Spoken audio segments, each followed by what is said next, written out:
Well, it's time now for a look at what's making the headlines in this Friday's international newspapers with our press reviewer, Nicholas Rushworth, who joins me now. Hi, Laura.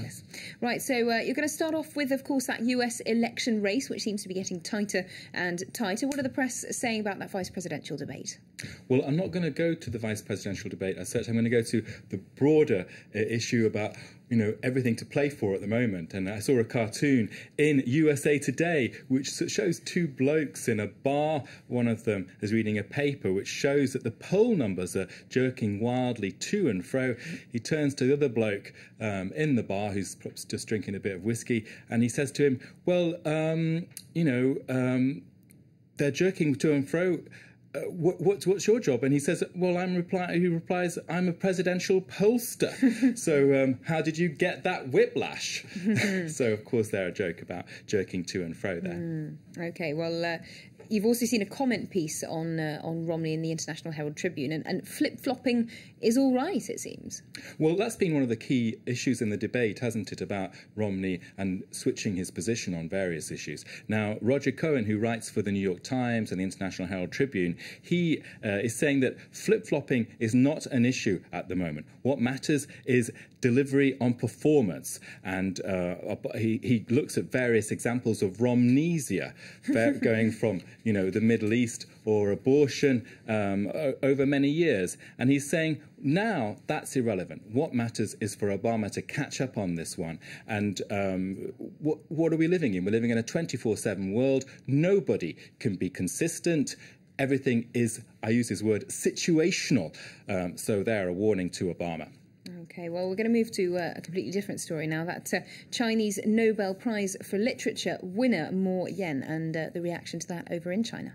Well, the Chinese press love it. The People's Daily, even the China Daily, is leading on that. This is the story on the front page of the China Daily across the world, Mo Pen's Nobel success story. So euphoria, they're thrilled. On the front page of that piece, it says, well, the rumours in the Chinese media about Mo possibly winning began around a month ago.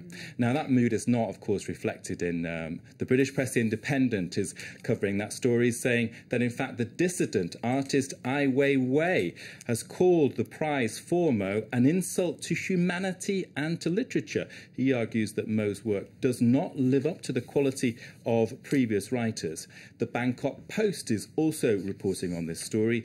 It's pointing to another winner, the Peace Prize laureate, Liu Xiaobo, who was given that prize, the Nobel Peace Prize, in 2010. And it's asking, where is he? Apparently still in prison, but no one knows his exact whereabouts. His wife, a dissident too, is being held and under house arrest. So the message in parts of the media today is, yes, a Chinese win now in literature, but let's not forget Liu Xiaobo, who is still in prison. The only Nobel laureate in jail.